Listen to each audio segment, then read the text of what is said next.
Hey, what's going on, RC drivers? Axial has added another SCX24 to their lineup, and I'm pretty excited about this one. Let's get into it. This is the new Axial Racing SCX24 Jeep Gladiator Rubicon, and this might be my favorite SCX24 to date. And I know I'm a little biased because I drive a real Gladiator, but the proportions on this one are on point. I think it's gonna translate to some really good handling on the trails, and this truck is just gonna be a lot of fun.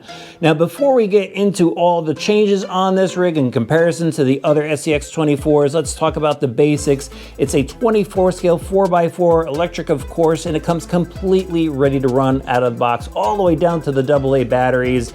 And I will have links in the description below so you can check it out. And unfortunately, I don't know the price just yet, so I'll put that in the description as well. But check that out after the video. Now on to the details, and first up, the Gobi tan color on this. Absolutely love it. It probably would have been better if it was Gator like my Jeep, but I do love the Gobi tan. Pretty wild. The other color that it comes in is the Hydro Blue. I believe it's the Hydro Blue. It looks a little light on the box, but you do get two color choices to choose from.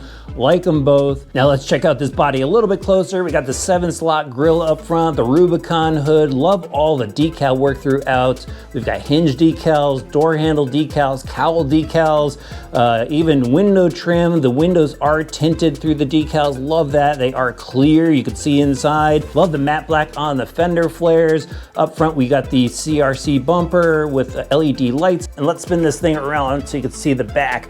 So we got the Overland accessory package on here. Check out the cage work. Love the top, love the sand ramps on this thing. We've got roto packs on the side, high lift jack on the inside, some shovels.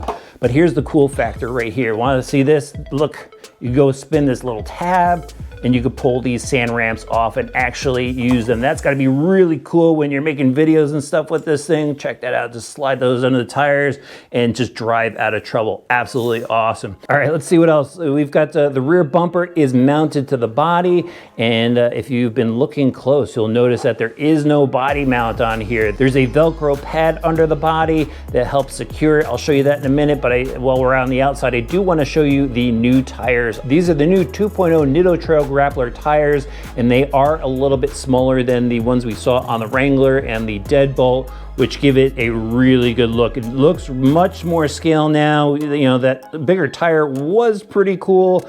However, you know, I think you would need to really lift up the Wrangler, where here it fits the wheel well perfectly. There's no drag unless you really start to roll the body on this thing. But I like these tires. We got KMC wheels there, the satin chrome plating on them, looks really good. All right, now back to this Velcro I was telling you about. Watch this. I think I can do it with one hand. There you go, it just pops right up. There is the Velcro patch there. There is the Velcro plate. And I can't believe I forgot to tell you about the interior. Check out the interior on here. Full interior with decals on the seats and dashboard, and a driver figure. You got your standard Axial cowboy hat driver in there, and I think you could pop out the interior detail a little bit more, give the guy some eyeballs or something. But really cool that they stepped things up and gave an interior on this rig. Now here is the chassis. There are some changes we need to talk about, and first up, let's talk about the frame on this. It is a stamped steel frame, but it's the extra long version. The other is obviously a standard on the Wrangler and Deadbolt. So this is longer now, and to accommodate that, we have a new longer drive shaft in the rear. We got new longer links. It still is a 4-link suspension setup in the rear, 3-link in the front. But let me go pop the body back off again so you can see, you know, everything inside.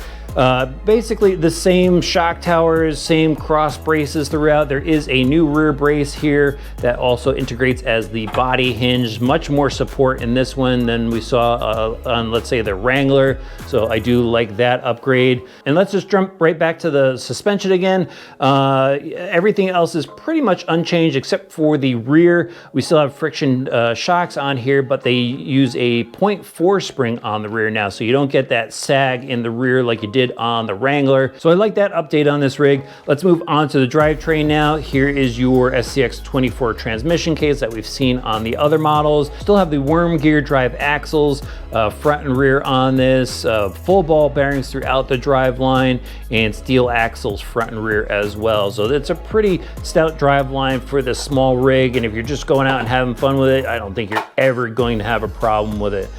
All right, up front there is your steering linkage, and it is steered by a Axial AS1 servo. And then moving back, let's just get into the electronics now. We have a Horizon 2-in-1 speed controller unit, which pretty much looks like the Axial version, just a different label on here.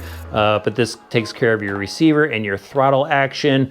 Moving a little farther down, we've got the 88 turn motor. And then for the battery pack, it's a 350 milliamp, 7.4 volt LiPo pack. And that's it, everything you need to know about the new Axial SCX24 Gladiator. Again, just really good look to this. If you are a Gladiator fan, that is a must have. Now, before we go outside, let me show you what comes in the box really quick. Here it is. This is the box that it comes in. You got your instruction manuals, definitely read through those. Here is the radio system. It's a Horizon radio, 4-channel, has digital trims. I like the carbon fiber mesh look on the outside of it, like the foam wheel.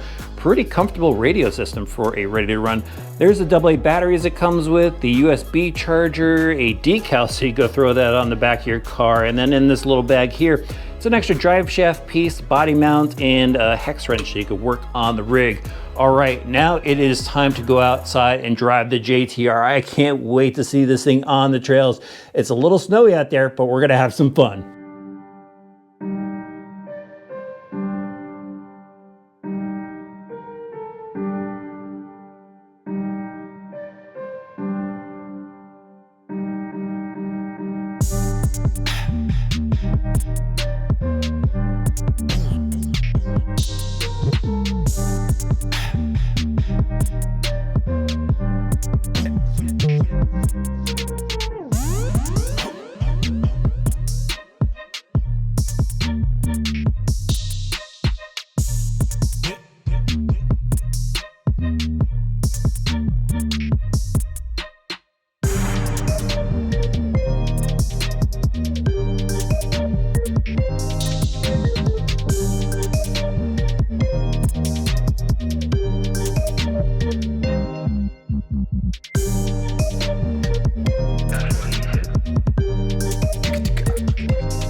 Well, it was another freezing RC adventure, but it was an Axial adventure, so you know I had a lot of fun. It was 18 degrees out, the trails were icy, but once I got to the top of the mountain where I normally test RC rigs, I was able to find a number of spots to really give this thing a workout, get a feel for it, and of course, I'm gonna let you know all about the test drive. Of course, it was just a lot of fun. This longer wheelbase is just awesome, and that holds true with other long wheelbase rigs out there. It just handles so much better. I was able to go through a lot of rough stuff, and the thing just works. The suspension articulates well, even though it's just sprung suspension, we don't have any oil damping in there, it does work. You know, if at higher speeds, you do start to see some bounce, some jitter, but at lower crawling paces, it does work pretty well. I was a little worried about the Overland package on here, adding a little too much weight up top, but it doesn't really seem to affect it that much. I think the longer wheelbase does really settle this rig in and kind of counteracts any higher CG issues from this Overland package. So I think it actually all works out really well. The steering didn't seem to be diminished that much at all. You know, we've got just your standard steering feel because of the basic ready-to-run servo that is in here. So, you know, if you're just out crawling for fun, it's gonna be just fine. But, you know, there's a lot of guys that love taking these rigs to the next level, and you're going to upgrade anyways. So for those of you that are just having fun, steering is going to be just fine on this.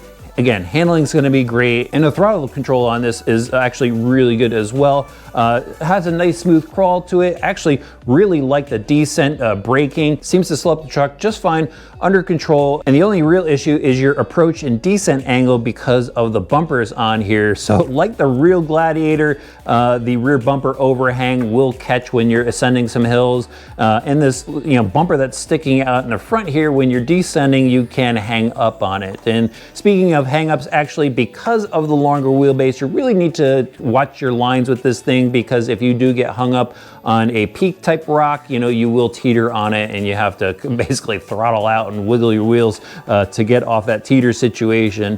But this rig looks really cool out there. I absolutely love the Gladiator look. They nailed it. The Overland accessory package is just really cool.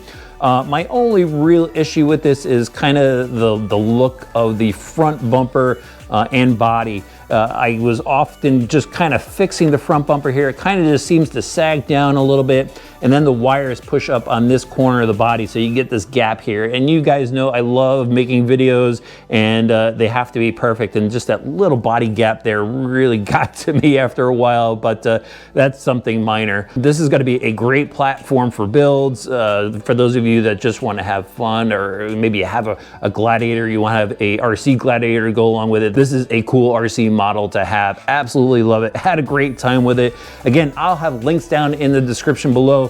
While you're there, let me know what you think about the Gladiator, the SCX24. Are you going to add one to your collection, and what would you do to it if you did? And hit that subscribe button and the notifications bell. Throw the video a like, and we'll see you back soon for some more RC Driver videos.